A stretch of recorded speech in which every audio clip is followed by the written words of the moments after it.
So speaking of the percentage growth rate in Nigeria, the percentage of the makeup and care segment is expected to hit about 14.72%, and a market volume expected to hit about $169.2 million by 2027. Quite impressive, you would ask me. To gain more insight into this, I have joining me Ruth, a non-form in-studio makeup artist at Lapad Bodyline and Spa. Thank you for joining us on the show. Hi, thank you for having me. All right, so speak to us about the makeup industry. What's the head start for this? Considering the fact that someone who might be interested to go into this business, what are the areas or requirements needed? Are there maybe trainings or certifications that need to be, acquired before going into this business? Okay, of course you have to have the knowledge of makeup before you venture into the business. And you can't just acquire that knowledge by just watching videos through Facebook and all of that. You have to go to a professional makeup artist to get trained for a period of 2 to 6 months to get to know makeup professionally before you can venture into the business.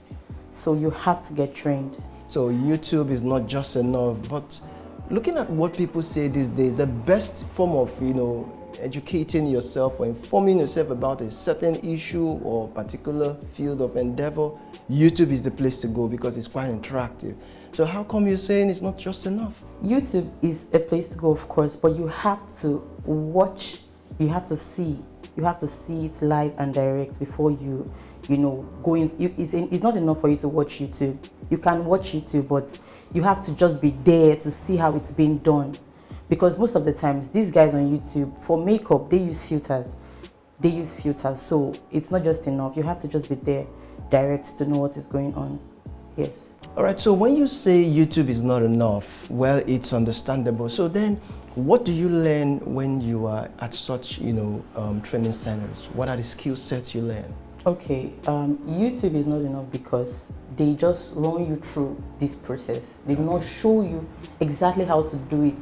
So when you come for the training, you get to learn how to apply foundation, skin to neck tone.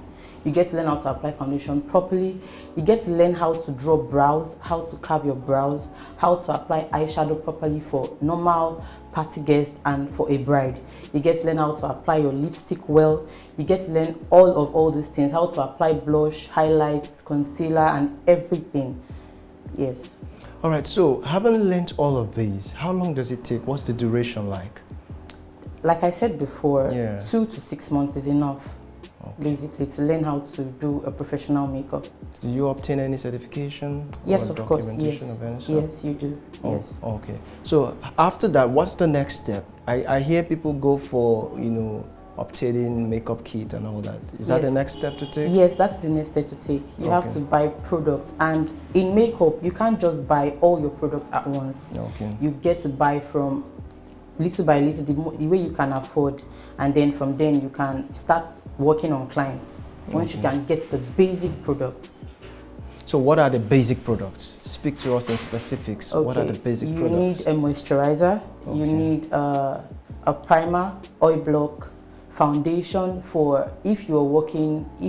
Did you call it oil block? Yes, oil block, because some people tend to oil a lot. So on the T-zones, you have to block oil there. So oil block, foundation. If you are going to be working as a professional makeup artist, you have to get different foundation for different skin tone.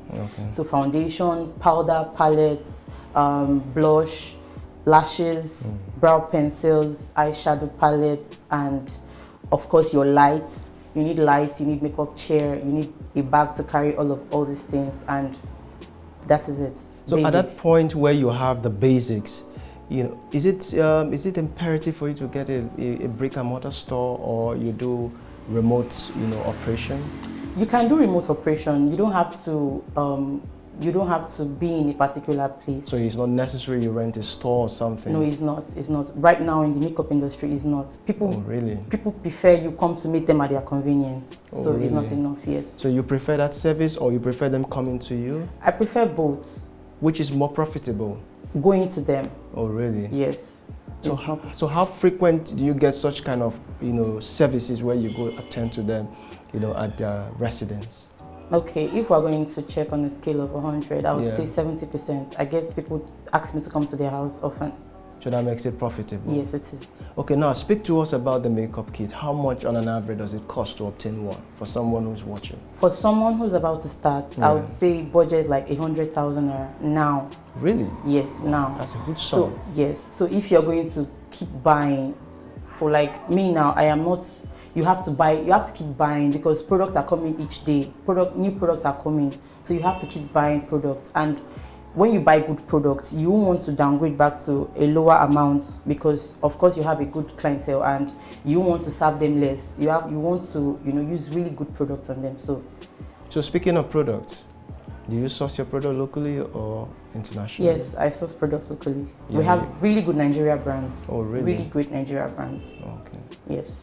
All right. So now let's talk about your fare, your fees. I mean, does it vary from person to person? What I mean is, do you size people up? Do you profile them and say, okay, client A has so much money, comes all the way from the island.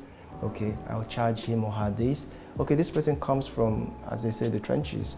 Okay, I'm going to charge the person. Does it vary? No, because when those high-end clients eventually find out that you do for them higher because they have money, they won't come anymore. Oh, really? So for me, I do. This is my price. I thought it's the other way around, where people say if you give them, especially people from that particular area, if you give them something lower, they might think you don't know the job. When they know your worth, and they know that, okay, for me, I have a particular client that comes often. Okay. She calls me often. So for her, I'll be like, okay, since you like my job, I'm collecting a certain amount. Okay, so I'll beat it down by 1,000, 2,000 because I want to keep you. That is another strategy to, keep them. Yeah. They know your worth. They know that you are pretty affordable, so they keep coming. Nice. So now let's talk about your seasonal period, your period of boom, as it were. What are those periods like for this business? So periods, yes, we have the Christmas periods where people go for shows, people go for parties and all of that. But aside that, people do makeup for different occasions, for photo shoots, for dinner dates, for wedding, and wedding. It doesn't have to be December, November period alone. You understand? Yeah.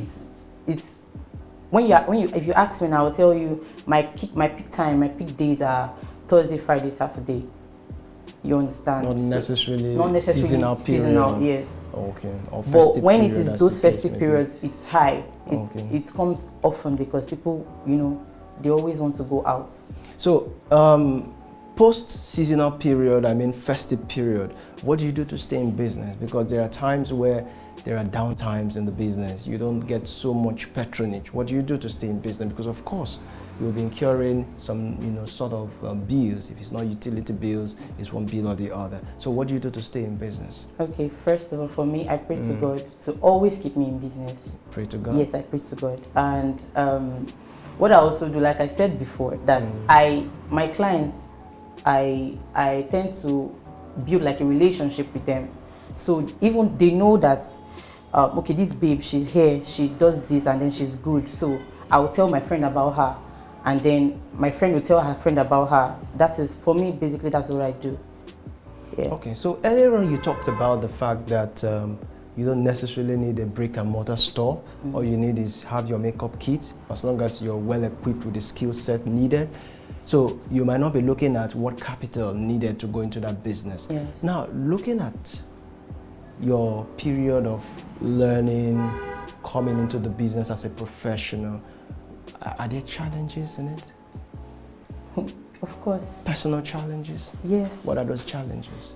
Should I talk about myself? Yes, personally. Personally, okay, so I am married with 2 children. Okay. So personally, it's not easy because some clients, like brides, you have to wake up and leave and meet them by 5 a.m. Okay. So it's not easy leaving my children at home that early to go to work. Okay. And of course, transportation is something also, it's a challenge. It's not a challenge for me, but it could be a challenge for those that are coming up. Okay. Transportation and... All right, now looking at the stage where you are, you have established the business, right? Now, thinking of scaling up to a level where you can be playing on the A-League, if you know what I mean, when it comes to top makeup artists, your name comes to at least number 1 to 5 list. What does it take to scale up? Is it finance? Is it going for extra, learning or something? What does it take? Okay, first off, you have to be really good at what you do. All right. You have to, just like the world is evolving, you have to keep upgrading yourself to, just not be limited to the knowledge you know alone. You have to keep upgrading yourself. And also, you can't just high up, you can't just go up there. There are some people there already. If you know what I mean, there are some people up there already. There are some people that some celebrities prefer to do their makeup. So you have to keep upgrading and you have to keep doing what you're doing. You have to be consistent. When you mean upgrading, is it learning the way the tricks they do theirs, yes, or something different? You have to keep learning what they are doing now. Okay. Yes, and also Instagram as well. It's helping. So you have to keep, posting good stuff. Okay.